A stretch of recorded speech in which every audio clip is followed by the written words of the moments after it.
ಸತ್ತರು. ಯೇಸು ನಮಗೋಸ್ಕರ ಸತ್ತರು. ಒಬ್ಬ ಮನುಷ್ಯನು ಸತ್ತಾಗ ಇಡೀ ಪ್ರಪಂಚದಲ್ಲೆಲ್ಲ ವ್ಯಾಪಿಸಿದರು. ಹಲ್ಲೆಲೂಯ. ಒಬ್ಬರೇ ಇಡೀ ಮಾನವ ಜನಾಂಗಗಳು ಒಬ್ಬರು ಸತ್ತಾಗ ಈ ಪ್ರಪಂಚದಲ್ಲಿ ಎಷ್ಟು ದೇವರ ಮಕ್ಕಳಿದ್ದಾರೆ ಗೊತ್ತಾ? ಎಷ್ಟು ದೇವರ ಮಕ್ಕಳಿದ್ದಾರೆ? ಇಡೀ ಪ್ರಪಂಚವೆಲ್ಲ ಇದ್ದಾರೆ. 100 ಕೋಟಿಗೂ ಮೇಲೆ ಇದ್ದಾರೆ ದೇವರ ಮಕ್ಕಳು. ಹಲ್ಲೆಲೂಯ. ಯಾಕೆ? ಯೇಸು ಸ್ವಾಮಿ ಸಾಯ್ದೆಲ್ಲ ಇದ್ದಿದ್ರೆ ಎಷ್ಟು ಜನ ಬರ್ತಿದ್ರು? ಸತ್ತು ಯೇಸು ಎದ್ದು ಬಂದಿದ್ದಕ್ಕೆ ಪ್ರಪಂಚದಲ್ಲಿ ಎಷ್ಟು ದೇವರ ಮಕ್ಕಳು. ಹಲ್ಲೆಲೂಯ. ಹಾಗಾದ್ರೆ ಗುಂಡಿನ ವಾಕ್ಯ ನೋಡ್ರಿ. ಆದರೆ ಏಡಿಗಳು ನಂಬಿಕೆ ಇಲ್ಲದವರು ಅಸಹ್ಯವಾದದರಲ್ಲಿ ಸೇರಿದವರು ಕೊಲೆಗಾರರು ಜಾರರು ಮಾಟಗಾರರು ವಿಗ್ರಹಾರಾಧಕರು ಎಲ್ಲಾ ಸುಳ್ಳುಗಾರರು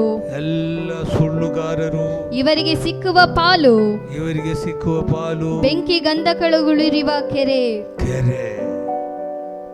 ಬೆಂದಿಗಂಧಗಳಿರುವ ಕೆರೆ. ಪರಲೋಕ ಬೇಕಾ? ಬೆಂದಿಗಂಧಗಳೂರ ಕೆರೆ ಬೇಕಾ? ಪರಲೋಕ ಬೇಕು. ಪರಲೋಕ ಬೇಕಂದ್ರೆ ಇಷ್ಟು ವಿಷಯಗಳು ನಮ್ಮಲ್ಲಿ ಇರಬಾರ್ದು. ಯಾರ್ಯಾರು ಮೊದಲಿಂದ ಓದು ಮತ್ತೊಂದು ಸರ್ತಿ. ಏಡಿಗಳು ಪರಲೋಕ ರಾಜ್ಯಕ್ಕೆ ಹೋಗಲ್ಲ. ಎರಡನೇದಾಗಿ ನಂಬಿಕೆ ಇಲ್ಲದವರು ಹೋಗಲ್ಲ. ಆಮೇಲೆ ಅಸಹ್ಯವಾದರಲ್ಲಿ ಸೇರಿದವರು. ನೀವೇ ಯೋಚನೆ ಮಾಡ್ಕೊಳ್ಳಿ, ಬಿಡಿಸಿ ಹೇಳಲ್ಲ. ಅಸಹ್ಯವಾದದಲ್ಲಿ ಸೇರಿದವರು ಕೊಲೆಗಾರರು ಜಾರರು ಅಂದ್ರೆ ಗೊತ್ತಲ್ಲ. ಮನೆಗೆ ಒಂದು ಹೆಂಡತಿ ಇದ್ರೆ ಸಾಲದವರಿಗೆ ಇಲ್ವಾ? ಕೆಲವರಿಗೆ ಒಂದು ಗಂಡ ಇದ್ರೆ ಸಾಲದು. ಇವರೆಲ್ಲೂ ಹೋಗಲ್ಲ, ಪರಲೋಕ ಹೋಗಲ್ಲ. ಆಮೇಲೆ ನೋಡು, ಮಾಟಗಾರರು ಕೆಲವರೆಲ್ಲ ಮಾಟ ಮಾಡ್ತಾರೆ. ಈ ಸಭೆಗೆ ಬಂದರೆ ಏನು ಉಪಯೋಗ ಇಲ್ಲ ಕಂಡ್ರೆ, ಮಾಟ ಮಾಡ್ಬಿಡೋಣ.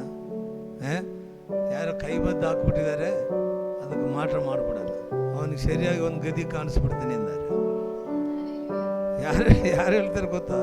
ಸಭೆಯಲ್ಲಿರುವರೆ ಎಲ್ಲೋಗಲ್ಲ ಇವರು, ಪರಲೋಕ ಹೋಗಲ್ಲ. ಮತ್ತೆ ನೋಡಿ ಮುಂದೆ ಓದು. ವಿಗ್ರಹಾರಾಧನೆ ಅಂದ್ರೆ ಬರೇ ಗೊಂಬೆಗೆ ಪೂಜೆ ಮಾಡೋದಲ್ಲ. ಅರ್ಥ ಇದಲ್ಲ? ವಿಗ್ರಹಾರಾಧನೆ ಏನೆಂದೇನು? ದೇವರಿಗೇನು ಹೆಚ್ಚಾಗಿ ನಾವು ಯಾರಿಗೇನ ಪ್ರೀತಿ ಮಾಡಿದರೆ ಅದು ವಿಗ್ರಹಾರಾಧನೆ. ಮತ್ತೆ ಬೇಗನೆ ಎಲ್ಲ ಸುಳ್ಳುಗಾರರು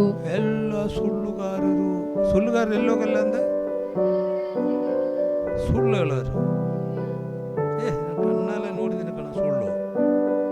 ಈ ಸುಳ್ಳು ಹೇಳಿ ಎಷ್ಟು ಕುಟುಂಬಗಳೇ ಹಾಳು ಮಾಡಿಬಿಡ್ತಾರೆ, ಸಭೆಗಳು ಹಾಳು ಮಾಡ್ತಾರೆ. ಅವ್ರು ಹಂಗೆ ಹೇಳಿದ್ರು, ಇವ್ರು ಹಿಂಗೆ ಹೇಳಿದ್ರು. ಚಾಡಿ ಯಾರನ್ನ ಏನಾದ್ರು ಒಂದು ಹೇಳಿದ್ರೆ ಅದನ್ನ ಬೆಂಕಿ ಹಚ್ಚಿಬಿಟ್ಟು ಅದು 4ರಷ್ಟು ಹೇಳ್ಬಿಡ್ತಾರೆ.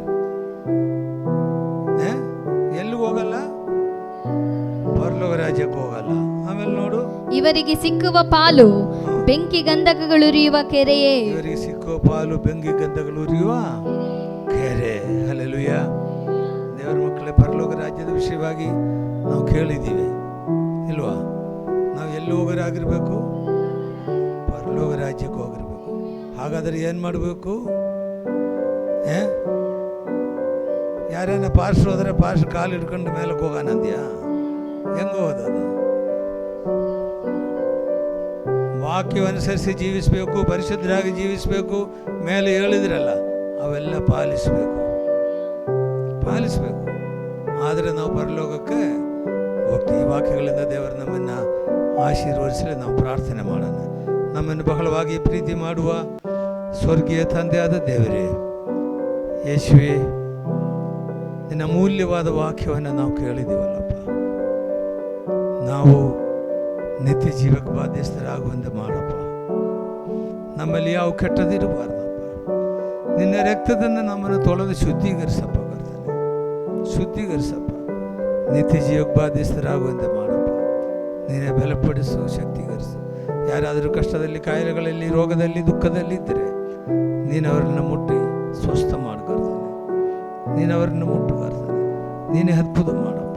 ಪ್ರಾರ್ಥನೆ ಕೇಳಿದಕ್ಕೋಸ್ಕರ ಸ್ತೋತ್ರ. ಯೇಸುವಿನ ನಾಮದಲ್ಲಿ ಬೇಡ್ತೀವಿ ತಂದೆ, ಆಮೇನ್.